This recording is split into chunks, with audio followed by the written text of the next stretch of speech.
Hello and welcome to this mini episode from What the Faux Travel Podcast with Nick and Amy. This one is all about food.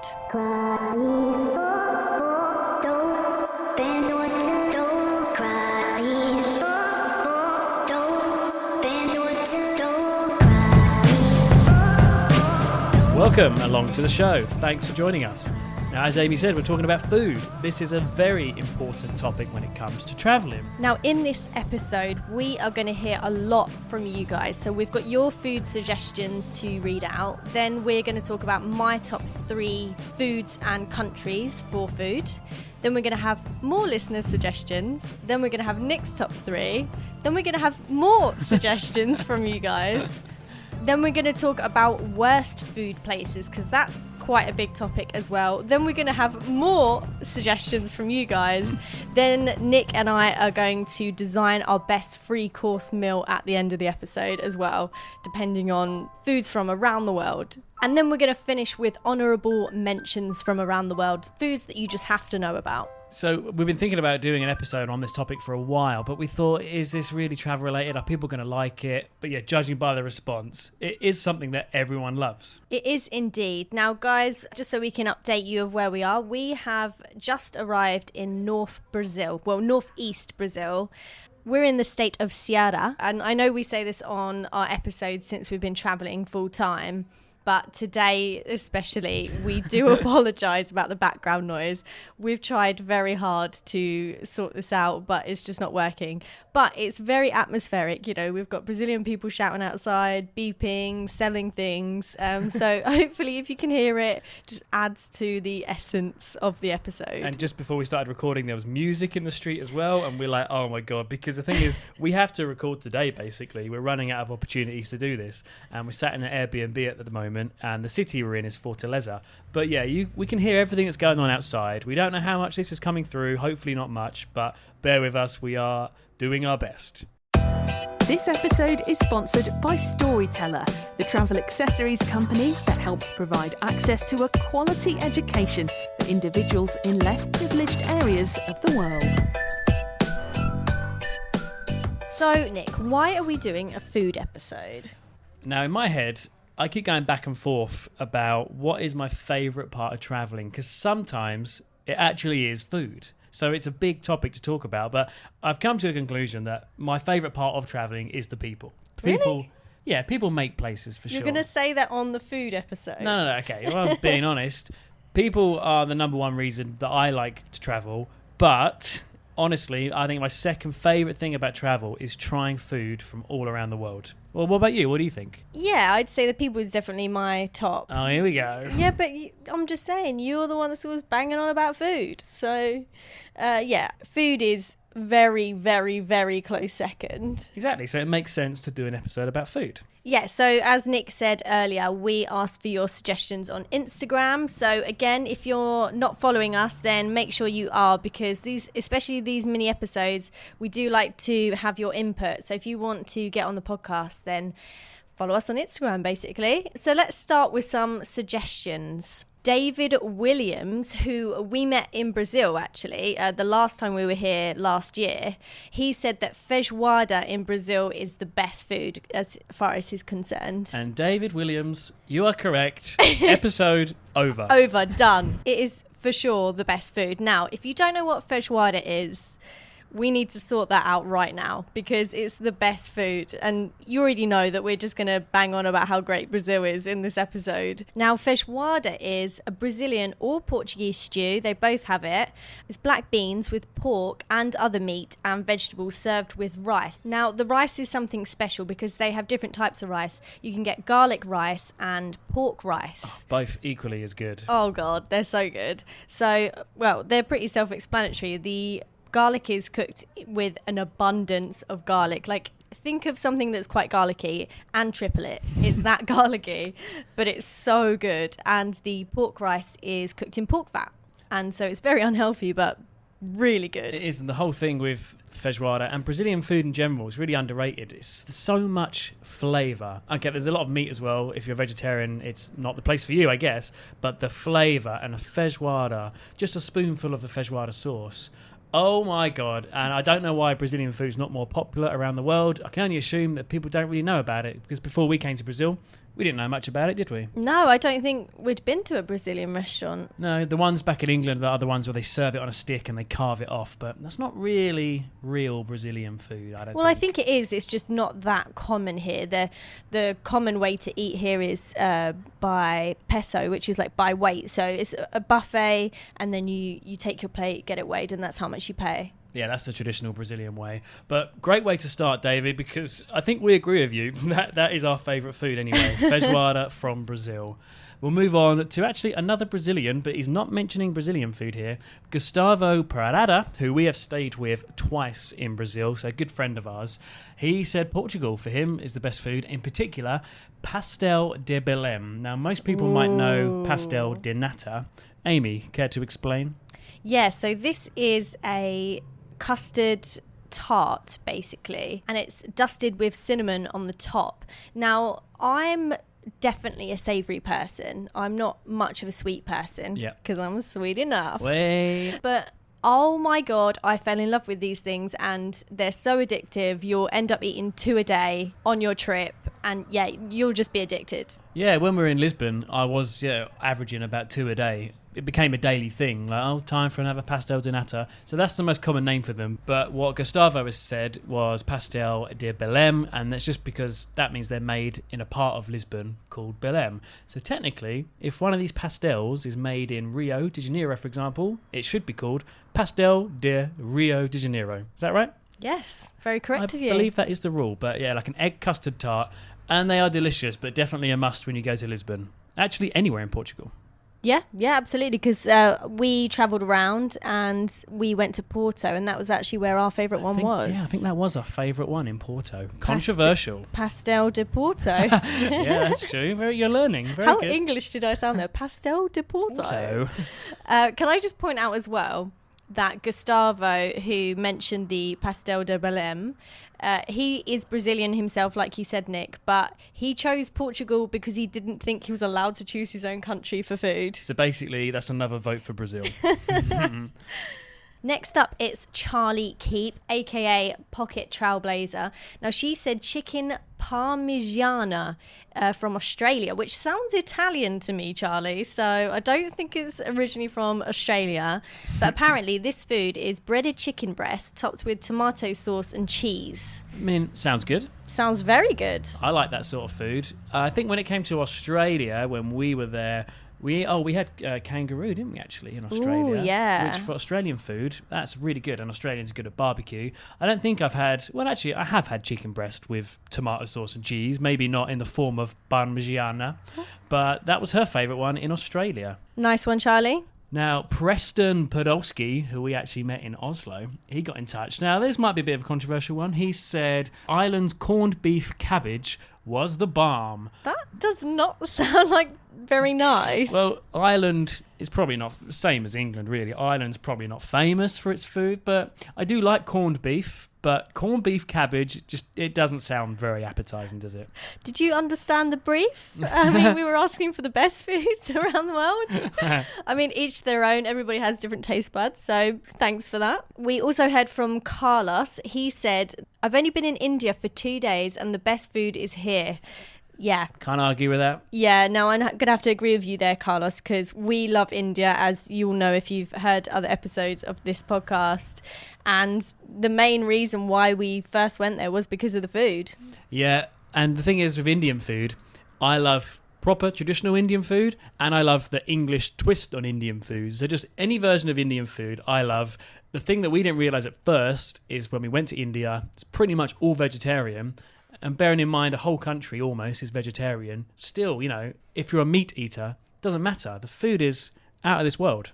It really is. And when we went there, we thought, because, India has this whole Delhi belly situation where everybody's quite scared to eat the food. And I understand why, but I think that is way back in like the 80s and 90s that sort of thing went on. Because, as long as you're eating cooked food and not being silly and eating fruit and vegetables that haven't been cooked, then you're pretty much going to be fine. We've been there twice. We went by those rules and neither of us got deli belly, did we? That's very true. No, we didn't. And of course, it does happen to people, but yeah, you can be unlucky. But like Amy said, just stick to the rules, eat cooked, hot food, and you should be fine.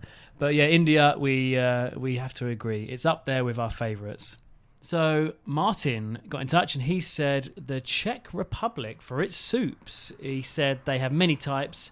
And also, he's mentioned Brazil as well. Good man. And Brazil for their churrasco. Did I get that right? No, churrasco. I keep getting that word wrong. That means barbecue. Yeah, they are famous here for their barbecues. But the Czech Republic for soups. Now, that did actually make me think of places like where we've been, like Hungary. You get like goulash soup in the bread bowl. That's really good, isn't it? Oh, hello, mate. He agrees. He is loving the soup. Not sure if that came through, a Brazilian guy outside.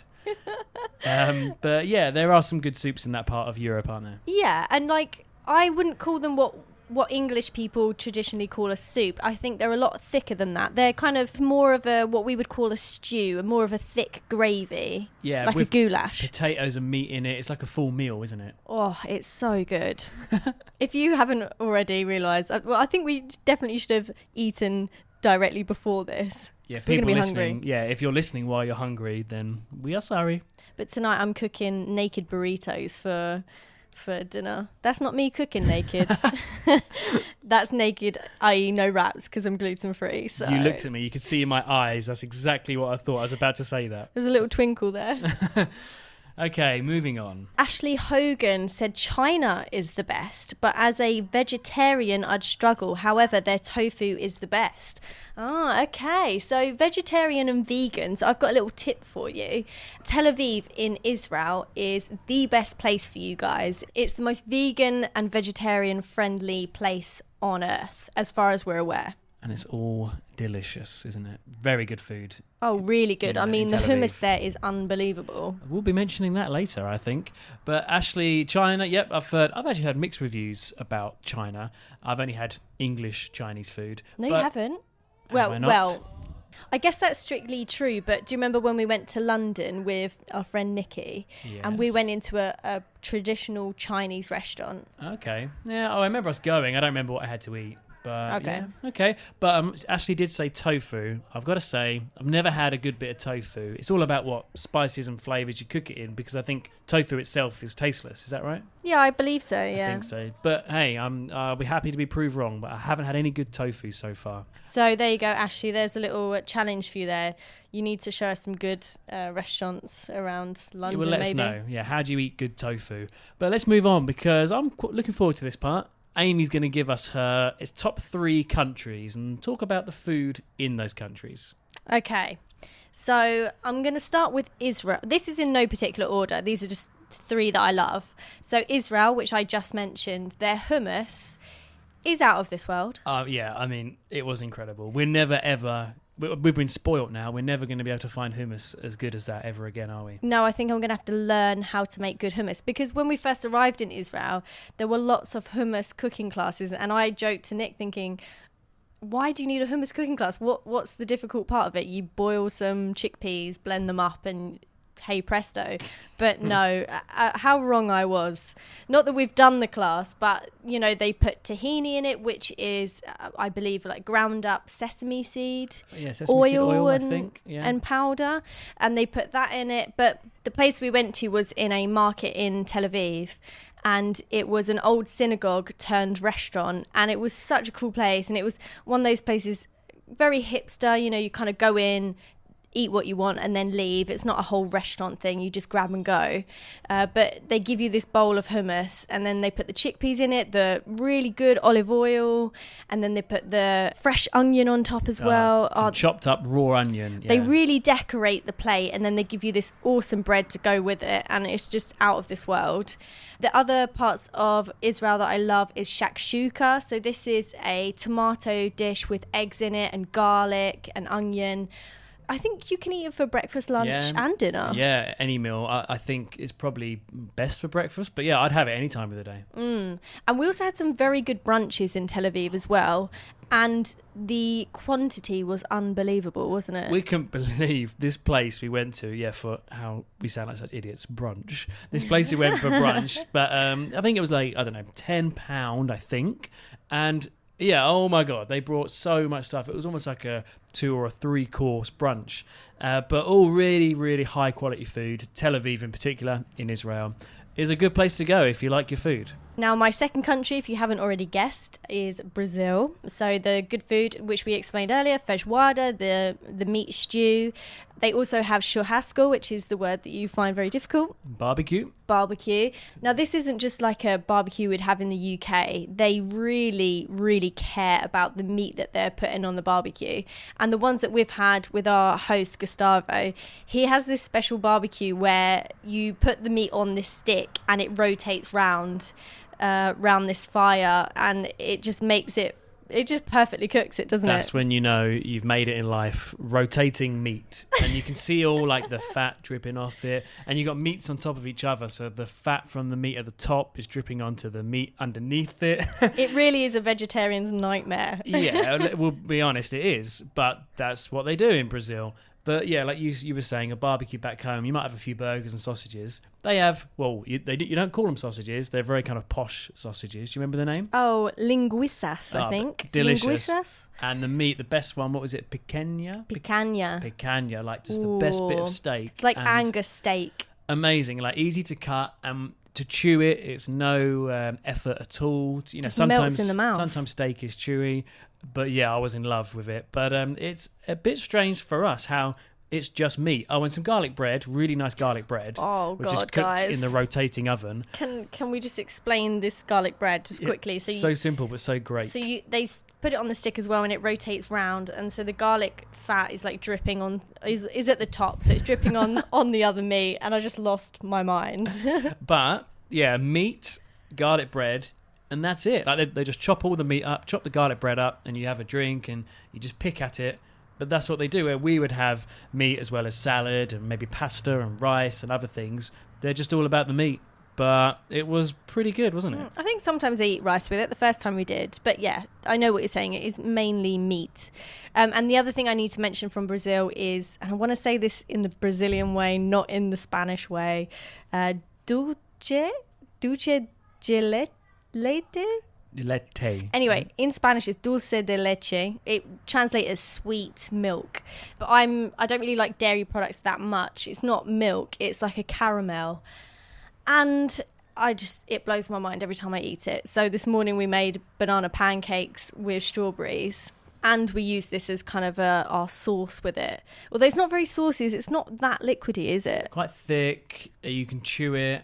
And you can have it in a donut or on pancakes. People even have it for breakfast on toast. Do you remember in Argentina? Yeah, now this kind of baffles me a little bit because I'm not one of those people that can eat Nutella for breakfast. But when we were in Argentina last year, I got addicted to it. And the mornings where we didn't have it, I was like, but what am I going to do?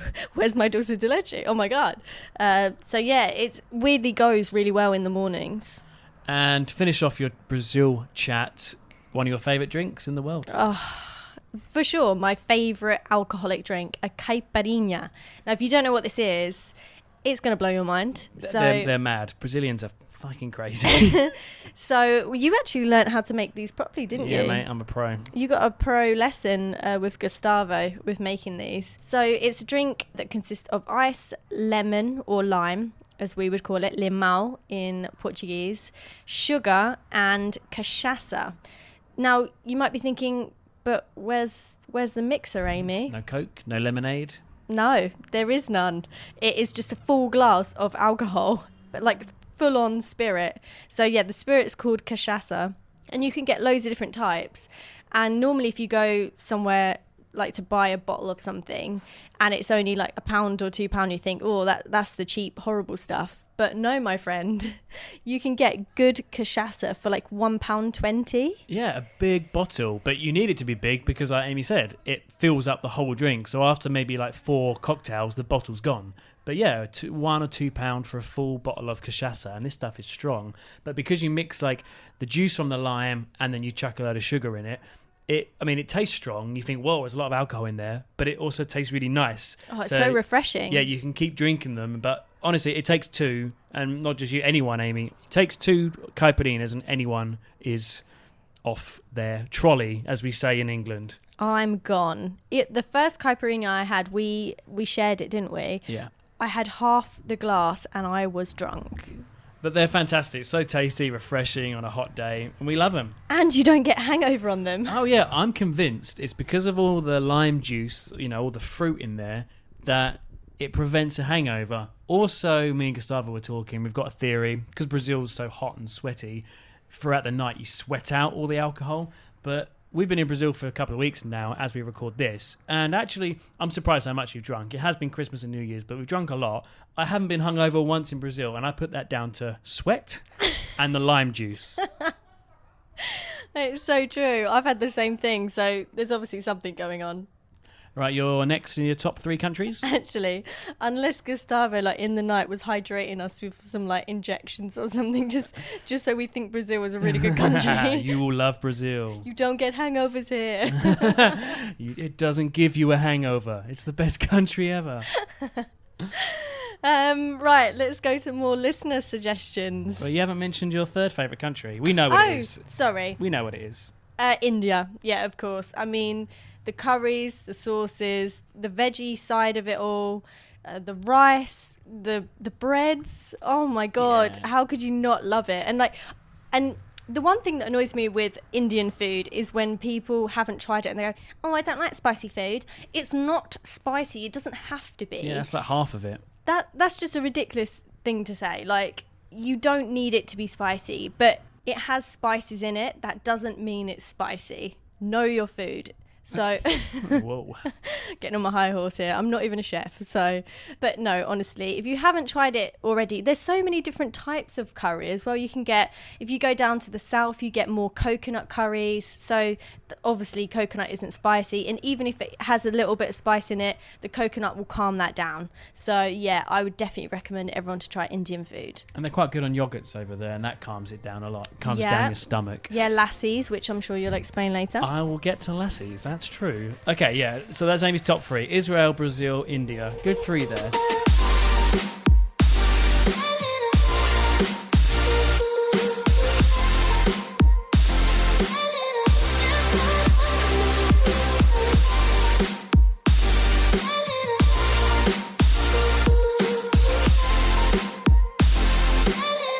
So let's go to more listener suggestions. We've got loads to get through. Ellen Hidell said, all the pinchos in northern Spain. That's her favourite. I didn't actually know what this was, and I looked it up, and I guess real foodies would say, this is bad for me to say, but it's a bit like tapas. Bar snacks, bread, meat, cheese, things like that. But I do really like bar snacks, especially when you've got a nice drink on the go, whether it's wine or a beer.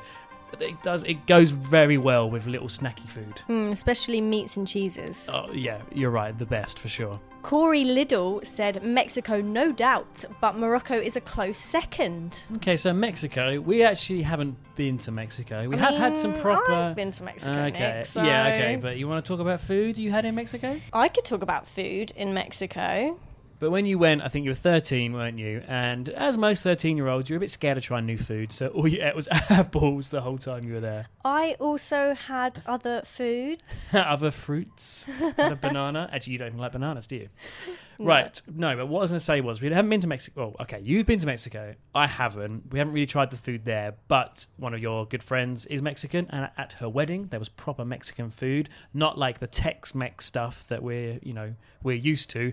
But Tex-Mex and proper Mexican food. I love it all. I really do like Mexican food. Yeah, so my friend Gabby had a load of Mexican chefs at her wedding. And they made unbelievable Mexican street food. And all vegetarian. Yeah, it really was. So there was a lot of jackfruit in there as well, which is a good substitute for pork. And yeah, it was just unbelievable tacos and burritos and loads of little nibbles. It was amazing. Yeah, lots of stuff we'd never heard of before, but all really good food. So, Corey, that's a good point. But Corey also mentioned Morocco, and we're going to talk about Morocco later. Let's put it that way. Yeah. All right, so moving on. We heard from Kendall Husband, who mentioned the Netherlands. He said, can't get enough of those stroop waffles. He also mentioned Indonesian food is up there. First, stroop waffles. Amy, go. Yeah, I really like these. So actually our Dutch friend bought them for us. That was the first time I tried them. They are incredibly sweet. So if you don't know what they are, they're circular in shape and they kind of got a crisscross design on them. And they're waffles that are just covered in sugar and like caramelized. Very thin as well, aren't they? Yeah, well, they're kind of like two thin ones put together, and I think there's sugar in the middle. Yeah, but they are very, very good. So I'd agree with you there, Kendall.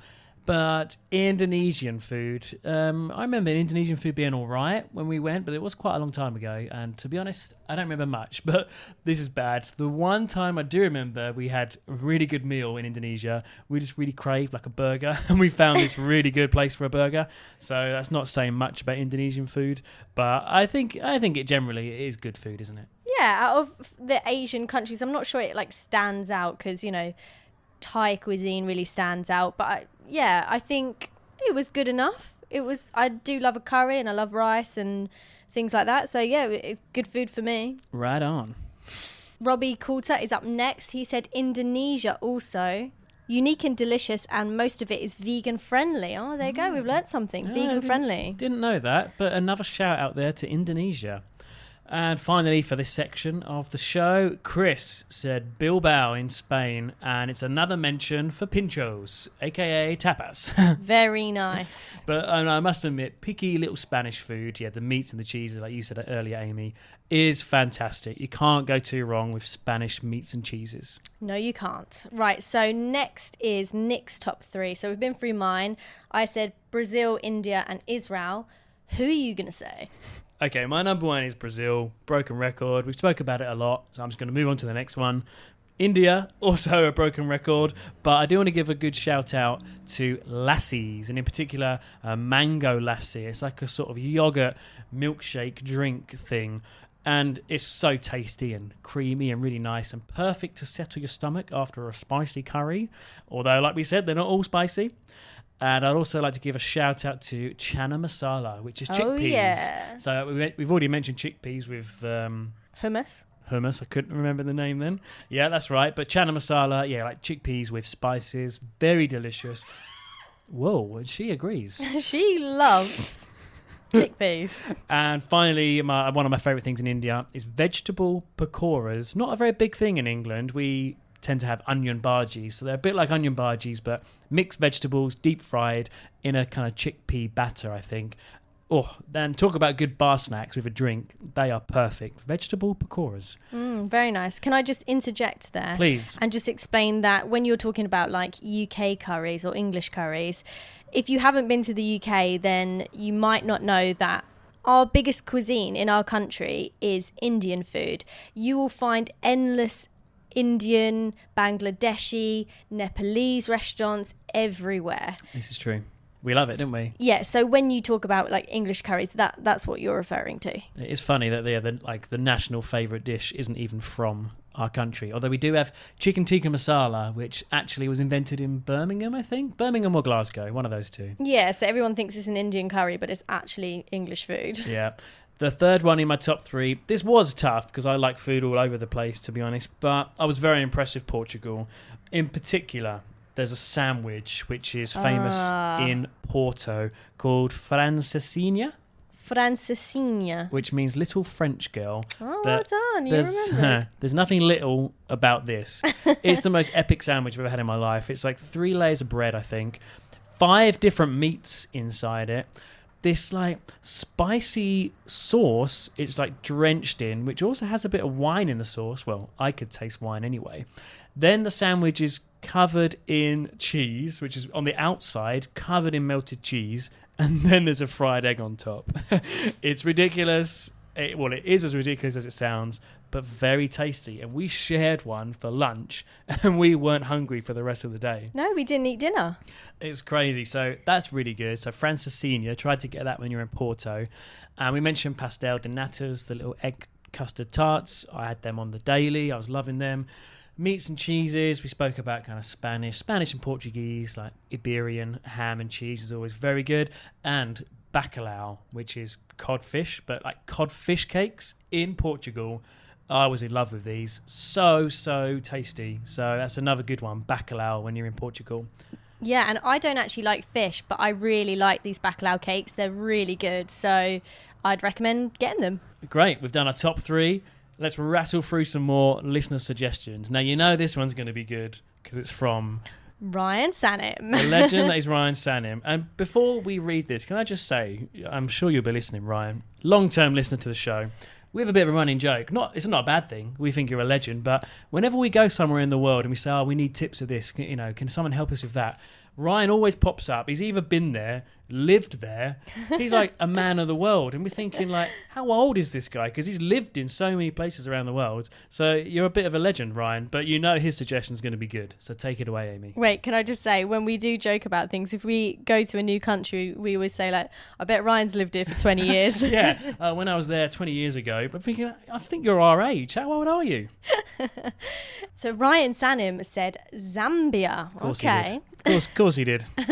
So this food is called shima, and it's spelt with a silent N on the start of it. He said it doesn't look good, but the flavour blows you away. It's porridge made with maize, and you can have meat with it. Okay. Porridge and meat. Porridge and meat. That's interesting. So that's shima in Zambia. Good suggestion, Ryan. Okay, well, we'll look out for it next time we're in Zambia. One of our regular trips over there.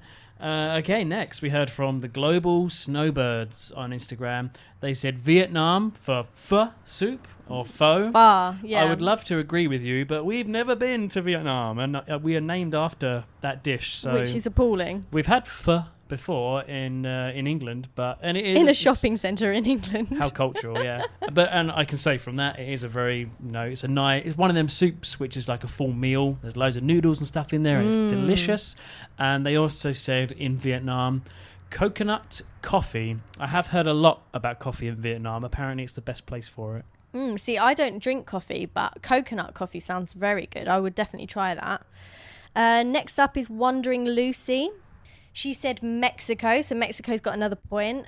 Her favourite is tamales, which is corn and meat served in corn leaves and is very cheap. That's what we like to hear. That is exactly what we want. Good tip for the backpackers. Absolutely. But tamales. Tamales. Okay. We haven't tried them, but we're going to be in Mexico later this year, so we'll definitely keep that on our notes. Yep, thanks for that, Lucy. Next up, Katie and Chris at Sexy Coffee Blog. Those guys, they gave us loads, to be honest, so let's try and rattle through these. Tacos in Mexico, pork rice noodle rolls in Macau, duck bokki in South Korea, which is spicy, thick rice noodles, Japan, sushi, beef soup in Philippines, and coconut chicken in Indonesia. All sounds bloody good, to be honest. All of those sound really good. That's definitely up my street. We heard from Alan Lamb. He said best overall from him is Zanzibar because it's an amazing fusion of different cultures. He also said that his most unexpectedly great dish was kushari from Egypt. And his best dessert was pastel de nata in Portugal, which we explained earlier. Best drink was egg coffee in Vietnam, another coffee one for Vietnam. And best main dish was pork buns at Tim Ho Wan in Hong Kong. All sounds bloody great. Yeah, kushari in Egypt. Kushari, I think. Kushari we mentioned recently on an Egypt episode. That was a real surprise for us. That's really good food. But yeah, loads of good ones. He's also given Zanzibar a mention. And yeah, egg coffee. Doesn't sound great, but I have heard people say it's amazing. And finally, those crazy kids over at Lifetime Travel Mates on Instagram, they just said India.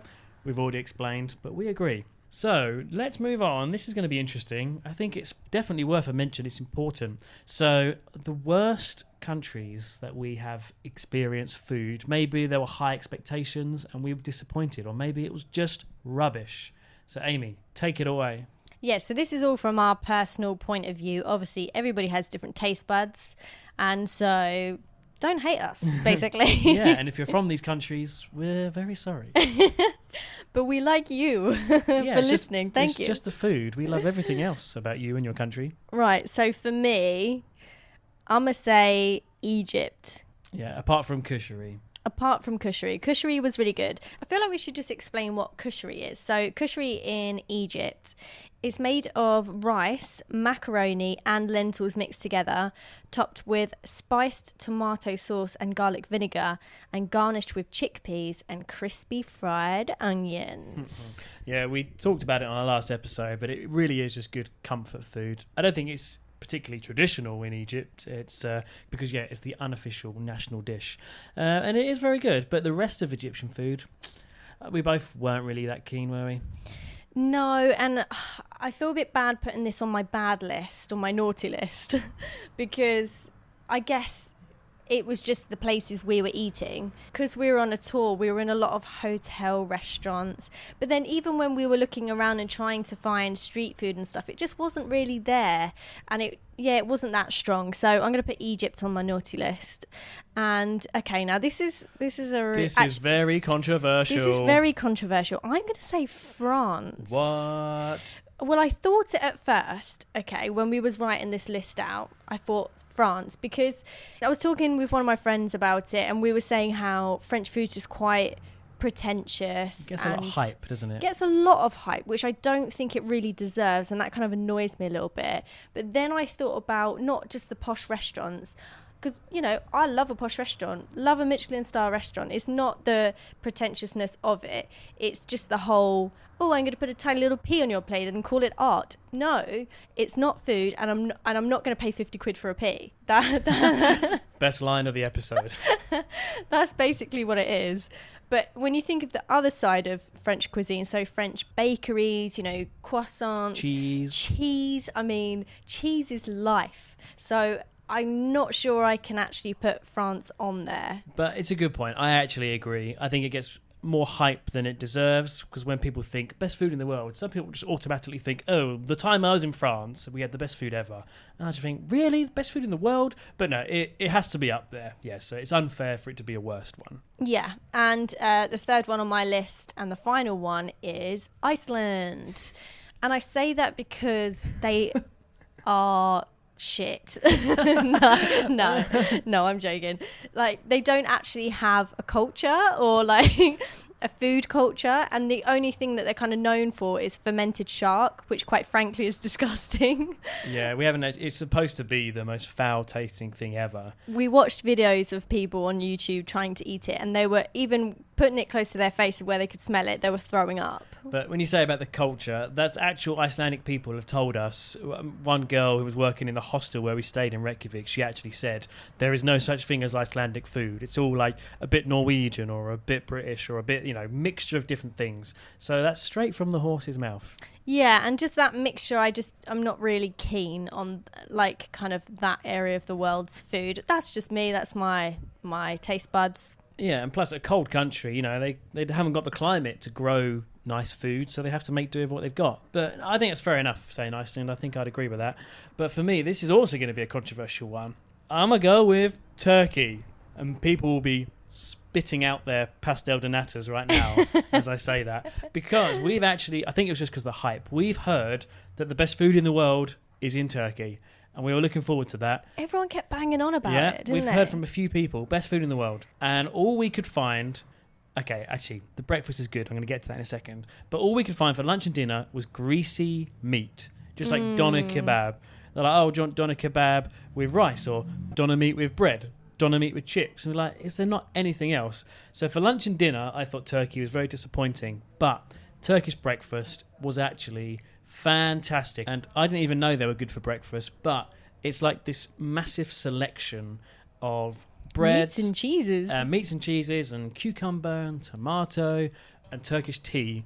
I was in love with. Yeah, I didn't know about the Turkish breakfast either, and I'd actually say it's second for me behind England. And I know that's controversial, guys, because everybody knows our country has the worst food in the world, and I'd probably agree with you. That probably should have gone on my list. England is appalling for food, and it's quite embarrassing actually. But our breakfast is phenomenal. actually. We have a cooked English breakfast. It consists of beans, baked beans. You have sausage, bacon, fried eggs on there, black pudding. Yeah. What else? Sometimes bubble and squeak, which is like potatoes and like cabbage. Hash browns. Oh, hash browns. Now, an English breakfast. I'm putting it out there. I don't care what anyone says. Best breakfast in the world. But yeah, turkey is very, very, very close second for me. And on my naughty list, as Amy said, Cuba, the food sucks. Just say no more. Doesn't deserve the airtime. Well, just very quickly, the reason why it sucks is because they can't import food from other countries. So they try and replicate foods and drinks. So when you're there, like if you want a Coca-Cola, it's their version of Coca-Cola. And yeah, it sucks. Yeah, it sucks, and it's just pumped full of sugar. Well, I know Coca-Cola normally is anyway. Yeah, because Coke is really got no sugar in it. Okay, fair point. Anyway, we didn't like the food in Cuba. And also on my list is Morocco. Now, I was really looking forward to Moroccan food. They cook it in them traditional tagines, which look great. And Moroccan food looks amazing, especially when they cook it in the tagine, take the lid off. It looks really, really good. And it smells really good as well. Smells good, looks good, and it's kind of like couscous and different meats and vegetables all steamed in this tagine. But for us, there was just no flavour. No, they're kind of like a beautiful model. They look good, they smell good, and you think, I want a piece of that. But then you taste it and you're like, this isn't good for me. It's toxic. I need to get out. You taste it. I thought you were going to say like the looks are there, the smell's there, but then the personality's not there. But you went straight for taste. When you taste them, it ain't good.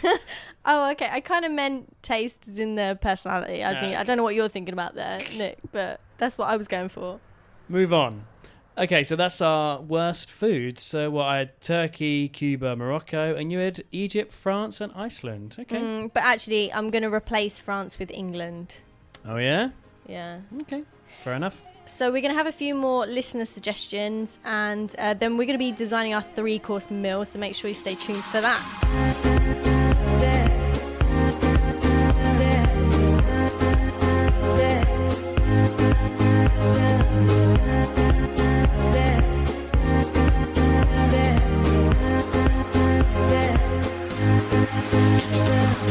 Right, next up, Andrea Reyes. Now, she said Argentina. They have the best steak and at a decent price when compared to USA prices. Yeah, I'd agree with that. Well, I'd agree with it's good value for money, but when we were in Argentina, again, it's all about expectation. I was disappointed with the steak in Argentina. The best steak I've ever had was actually in London. It was an Argentinian restaurant. But yeah, Argentina, I was a bit disappointed. Yeah, so they have, their barbecues are called asados, or asado. And it's very different to what I thought it was going to be. Again, it's expectations, isn't it? Yeah. But when you're there, that you try lots of different stuff. They eat a lot of tongue there, cow tongue, and intestines. That's all kind of foods that I tried it, but it really wasn't my thing. And so it kind of put me off the food. And I just kind of, at that point, wanted, you know, your standardized meat, your normal, quote unquote marks. Yeah, like normal meat. Yeah. No, I know what you mean. I like it that they use all the parts of the animal, but it's fair enough if people don't like eating that. Yeah, sorry, can I just say I'm a massive contradiction because I completely agree with using the animal. I mean, if we're going to kill an animal, then we need to use it. We can't just be chucking away different parts of it. Like, it's just unacceptable. But at the same time, I ain't eating that. I ain't eating that intestine. Give me some rump steak.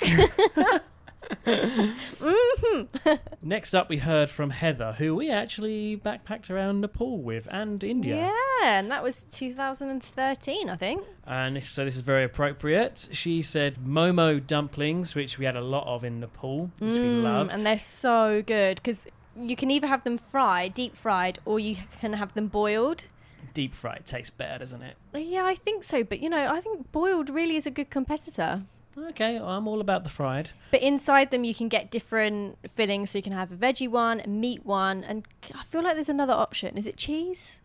I think it's just meat and vegetable. But yeah, it's like almost like a little pasta parcel, isn't it? I think they're quite famous in China, and I believe the name begins with G, Gaoza, but I'm probably saying that completely wrong. Forgive my ignorance there. We haven't been to China. I guess they look a little bit like ravioli, but on a bigger scale, aren't they? Yeah, that's kind sort of what it is. mixed in pasta. Yeah, anyway. Yeah, but she also mentioned milk tea from Nepal. She then went on to say that she wondered why the milk tea in Nepal was so delicious until she gained 5 pounds and realised that it's full fat milk. But I imagine that it is very delicious. But I can't remember having it in Nepal, to be honest, but I'm sure I must have. Love that full fat milk. You sound like one of those travellers. Oh, I mean, that was so long ago. I've been to so many other places. So many trips to think about. Did I have milk tea in Nepal? I can't remember. I probably did because I'm a tea fanatic. I drink tea everywhere. You're a tea whore. I am. Give it to me. Give it to me, Neil. Family Guy reference. We heard from Kimberly Lorimer. She said Vietnam hands down. Fresh, tasty and cheap. Sounds good. Like we said, we haven't been, but we hear lots of very good things. We also heard from Polly, who said Santa Lucia in Spain. Great seafood, including octopus, and the flaming chorizo sausage is always a hit. Sounds good. We were in Portugal, weren't we? We saw some flaming sausage. That was not a sex joke. We literally saw a sausage on fire. Did we? Yeah, in that Fado bar. Okay. Okay. Let's move on. Let's talk about this seafood, because I don't like fish and seafood, and I feel like this has been either veggie or meat dominating this episode.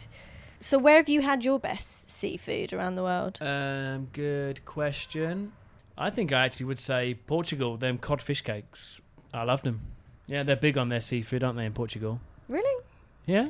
That is the best fish or seafood you've ever eaten? But if I'm thinking of a country, yeah. Okay. Is that all right? Yeah, no, Do you want me to go away and think about it? I know Portugal's really good, but I'm surprised you're saying cod and not something more. It was great. My favourite extravagant. fish is salmon because it just tastes so good, and prawns. But I can't think of what country had the best.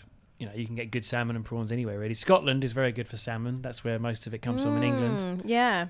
Next. Lorraine Branch. Now, she said roti canai in Malaysia. She got addicted. It's a flatbread. The one with layers. Yes. You know, we've had this, like the Indian version, didn't we? We actually made it as We well. made it in an Indian cooking lesson, and it's so fun to make as well because it's a little bit like puff pastry where you have to keep folding them so it creates layers. And then, well, with this one from India, then you kind of like stretch out the bread and make it into a circle, and then it has all these different layers. So yeah, I guess it sounds like a similar thing, you know, similar same continent in Asia. So that sounds very tasty. And it is good, isn't it? That roti bread. Roti. Well, we're going to go with one of them. And Mark Dickinson, he said butter chicken masala in Penang, Malaysia. So Malaysia's got another mention. Butter curries are very good. Very bad for you, but very delicious. Yeah, I didn't realise how bad they were for you until I actually made one. So much butter. Yeah, I made an Indian butter curry, and I put so much butter in it. And then by the time it was finished and we were eating it, I was thinking, this needs more butter. Yeah. So I obviously haven't put enough in, but I've put a ridiculous amount in. So yeah, it's quite scary actually. I don't think that's something that can be on your menu every week. For sure, but as a one-off, delicious. Now it's come to the time that we're going to do our 3-course meal. Are you ready for this, Nick? I am ready. I can only imagine what concoction you've come up with. So with this one, we thought we're not going to have any rules. You can mix and match your foods from country to country, and yeah, there's no limits. What is your best 3-course meal? Starter, main and dessert. What would you have? And a drink. Oh, and a drink. I forgot about that. Now let's start with a drink. It's something I spoke about earlier, and I said it's my favourite drink. Caipirinhas. And I wouldn't have it any other way. Great choice. Now, my starter, I'm going to go for a goat's cheese and caramelised onion tart. Ooh, that does sound good. So this tart is something that if it's on a menu, I'll go for it. I just can't resist. You do love it. My main dish, actually controversially, adds in some English food. So a big Yorkshire pudding. If you don't know what that is, it's part of our traditional English meal, which is called a roast dinner. And it's something we traditionally eat on a Sunday, but you know, you can have it any time. And it's roasted meat if you want. There are veggie options as well. I think it's called a nut roast. You put the meat in the oven to roast with roast potatoes around it so they cook in the fat of the meat. Oh, yeah. and you have loads of veg with it, a lot of peas, carrots, cabbage, loads of different things, and depending on what meat you have, that depends on what sauce you have. So pork traditionally goes with applesauce, lamb goes with mint sauce. What are the other ones? Yeah, beef goes with beef gravy. No, it's bread sauce. Bread sauce and horseradish. Yeah, that's another sauce. So yeah, it's really good. But my main dish comprises of one big Yorkshire pudding, which is the side of a roast dinner. And it's made with batter, the same way you'd make a pancake, actually. But you put it in the oven and it rises. And it's just kind of, what shape would you call it? Yeah, God. Like a bowl shape. You know, we talked about bread bowls earlier that you have soup in. It looks like that, doesn't it? So this is where it's going to get weird. So I'm going to have a Yorkshire pudding for my main dish. Inside, I'm going to have a layer of mushroom rice. Then a layer of chana, which is chickpeas. Oh my God. It's going to be so weird. Then I want a layer of lamb sag, because that's my favourite Indian curry. So a lamb sag. Sag means spinach. So it's spinach curry, and it's so good. It's a very garlicky dish. And then that's going to be topped with feijoada, which is the beef stew from Brazil. So jumping from England to India to Brazil. And then it's going to be topped with farofa, which we haven't explained, have we, Nick? So This is something you put on top of a feijoada. And it's basically just breadcrumbs. But I think there's garlic and onion in there as well, all kind of diced up into breadcrumbs. And it's something you just sprinkle on top of your stew. And it's really good. It's amazing, isn't it? Yeah, like you think breadcrumbs would be rubbish, but it's so tasty. Yeah, so that's my main dish. It's ridiculous. If you're not full up with that, I can offer you a dessert. And for that, my friends, I'm going to go for Dutch brownies. Interesting. Okay. Just any particular reason why they're just Dutch? Okay, moving on. I love a brownie. I really do. Great. Oh, good. That does sound like an amazing meal. I've just gone for like actual traditional dishes, but you've put like 5 together. Yeah, I've really dreamt that up. And then with the brownie, I have a strong specification with it. The brownie has to be hot, and it needs to come with freezing cold ice cream. I don't know what other kind of ice cream you can get, yeah, but only cold the cold ice cream. Only the cold type. So yeah, that's my cuisine there. That's my 3-course meal. And actually, I've just thought we should get people to vote for this. I think we should ask people, whose meal would you rather eat? Okay, let's do it. So you got to hear mine now. So for starter, it's called a prawn puri, which is an Indian dish. It's puri bread with a kind of sauce, a mix of spices and prawns, or shrimp as they call it in America. And that's my favourite starter in the world. It's delicious. So that's Indian. Then my main course is just feijoada, the Brazilian food. We know it's my favourite. Dessert, pastel de nata, the little egg custard tarts that we spoke about earlier from Portugal. And to drink, this definitely deserves a mention, beer from the Czech Republic. Really, Prague, because they have some of the most freshest, delicious beers. And because a lot of the pubs in Prague make their own beer, it's made on site, no preservatives in the beer. And because beer gets drunk so quickly in the Czech Republic, they don't need the beer to last longer. So, you know, all the antioxidants and stuff, the chemicals they put in, you don't need any of that. And the beer there is just so fresh and delicious. And you don't get a hangover. Well, maybe if you have like 16 you would. But that is my perfect meal. So you got a bit of Indian, Brazilian, Portuguese, and a bit of Czech in there as well. So I would say that your meal, as good as that food is, it's a bit boring. I mean, it wasn't very imaginative, was You got a Yorkshire pudding with rice and Indian food, curry, feijoada. Yeah. It's a bit crazy, but I can't argue with it. It sounds amazing. Well, so we need to get people to vote. So if you can get in touch with us on Instagram, Twitter, or Facebook, or for our website, if it really means that much to you, give us an email. Whose meal would you rather have, Amy's or mine? There you go. So just to finish off, the final suggestions we had from listeners, we also heard from Luke Teasdale, who gave a shout out to Japan. Simon Hogland is going to go for Finland. Juliet Shaw said Colombia. And thanks for giving me this one to read, Nick. I really hope I get your name right. Ekaterina Andiva said Turkey or Italy. See, yeah, we've gone a whole episode without talking about Italian food. For me, it's because it's so common, it's one of those things that, Like, I don't know. I don't really think about it that much, but I just want to give a shout out to Mark Delaventura. So he came to one of our faux parties all the way from America because he is absolutely crazy. Legend. In a good way. We love him to bits. But he stayed with us and couch surfed, and his family own an Italian restaurant. And he made us a sauce that I dream about on a daily basis. Yeah, this pasta even sauce. now. It was unbelievable. It had like a tomato base, and then it had loads of cheese in it, which made it quite creamy, and it just blew me away. So yeah, that's Italian food. Italian food is brilliant. You know, pizzas, pasta, you can get calzone. It's all so good.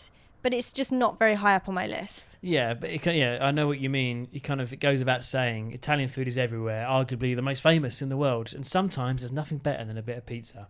But yeah, so Italy has to be up there. But of course, there's far more to Italy than just pizza and pasta, we know. But yeah, Italy is a good choice.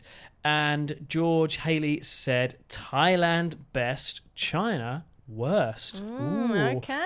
Thailand, yeah, I do like Thai food. There's actually a place near where we used to live in England, in Chelmsford. That's the best Thai food I've ever had. Better than Thailand. Yeah, it's like a little street food place, and it's great because no one there can speak English. It's so cool. They're all authentically Thai, and it's amazing food. We're going to give them a shout out. It's Lex, isn't it? Yeah, Lex, Leks. If you're in Chelmsford, then go there. It's like some of the best food I've ever eaten, actually. It's amazing. So that is everyone's suggestions. Oh my God, there were so many. So thank you so much for getting in touch. Finally, we just want to give some honourable mentions for stuff that maybe we didn't mention in the episode.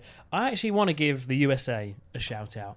And Amy's going to be thinking, what? Burgers? McDonald's? What are you on about? But no, I'm not going to say McDonald's sums up America. Yeah, I know. But when I was in the USA, this was about 10 years ago, but I was actually very impressed that any city, any town, if you wanted a certain type of food, you could find it, and it will be a decent standard as well. I don't want to say that, well, food's a big part of their culture. Anywhere you were in America, I thought you could get some decent food. So I want to give that a shout out. Dal Bat in Nepal, that's like the dish the locals eat twice a day, every day. It's like a selection of different curries and chutneys and rice, which I really liked. Black pudding's a big one, which some people think is disgusting. Pig's blood, but we eat it in England. Spain and Portugal also have some very good black puddings. It's very weird, but guys, it is actually really delicious. Very tasty. We mentioned hummus a lot, but with some falafel, dip a bit of falafel in it. I think falafel is also made of chickpeas. It's like deep fried chickpeas. Dip it in more chickpeas. Oh, falafel is so good. Falafel is very good. Me personally, wine from South America, like Argentina and Chile, some of my favourites. Really like that. And finally from me, red wine from South America, like Argentina or Chile. I'm a big fan. And my honourable mentions, we kind of mentioned it a little bit earlier, but Australian kangaroo, that's actually very good. Good. And the piece of meat that we had was from the bum, basically, because that's where the kangaroo gets its workout. So it was really good, tender meat. And it's kind of a mix of, I don't know, like lamb and duck and beef. Yeah. It's just a really, really nice mix, so I'd recommend that. In Jordan, shawarma. So a lot of the Middle Eastern countries have shawarma, which is kind of meat cooked on coal, and then it's in a wrap, or you can have it with rice, or you can have it with chips, and it's just like a really good mix. But I definitely like the version from Jordan because they put it in a wrap and then they put a hot iron on a really flat surface and kind of burn it flat, if that makes sense. And the white sauce that comes with it is unbelievable. I don't really know what's in it, but it's good. No, it's the chef's special sauce. No, the shawarma in Jordan was really good. Very good. I don't drink tea or coffee or any hot drinks, but I love tea from Morocco and Jordan and Turkey. It's a lot of sweet tea. There's lots of sugar in there, and mint as well, mint tea. I really like that. Oh, another one for me from Jordan is mansaf. Yeah, this is the traditional meal there. It's a massive plate in the middle of the table. Rice, meat, peanuts, which is a bit random, but delish. Coriander sprinkled all over it. And then you get this like watery yogurt sauce, which at first looks a bit disgusting, but it's so tasty. It's actually fermented dried yogurt. Fermented dried yogurt, and then big plate in the middle. Everyone just tucks in with their hands. Real good dish. It really is. And so you can not only find that in Jordan, you can also find it in Palestine, Iraq, southern Syria, and Saudi Arabia too. So that kind of like Middle Eastern area. Mansaf. I want to give a little mention to Poland for their bread soup. So you get a bread bowl. The bowl is literally made out of bread, and they pull the insides out of the bread and then they pour soup inside. I'm also not a very dairy type person, but I absolutely fell in love with Greek yogurt with honey. I just got so addicted to it. I just needed it every day after I had it for the first time. And I really don't like yogurt. It just makes me feel funny, makes my stomach feel funny. It's not as watery as normal yogurt as we would find in England. It's more firm. And then when you put that honey on top, it's so good. And I want to finish with the Maldives. Now, we had unbelievable food in the Maldives. Obviously, it was our honeymoon and we were staying at like a luxury resort. So this isn't actually Maldivian food. But I had the best pink risotto of my life. It's pink because it's beetroot risotto, and it was so good. It's another food that I dream about on a regular basis. So, wow, a fully packed show. And I mean, it actually is the time of the day for us where we're going to be cooking dinner soon, and I'm glad because I really am hungry after talking about all that food. Sorry if we made you hungry and you're in a position where you can't get something to eat, but if you guys are about to eat, hopefully we got you in the mood. I thought that was really fun. I really enjoyed talking about food from all around the world. Yeah, I love food and we need it to exist, so great. And it's just one other great excuse to go around the world, try different foods, and love life. So, Amy, let's now go and make those naked burritos you were talking about earlier. And literally naked burritos, because it's a good thing you guys can't see, but because we're in a really hot... You're actually going to say this right now. We're in a really hot room in Brazil, in the north of Brazil. If we put the air conditioner on, then it makes too much of a noise. So we are sweating and we're both naked. See you next time, guys.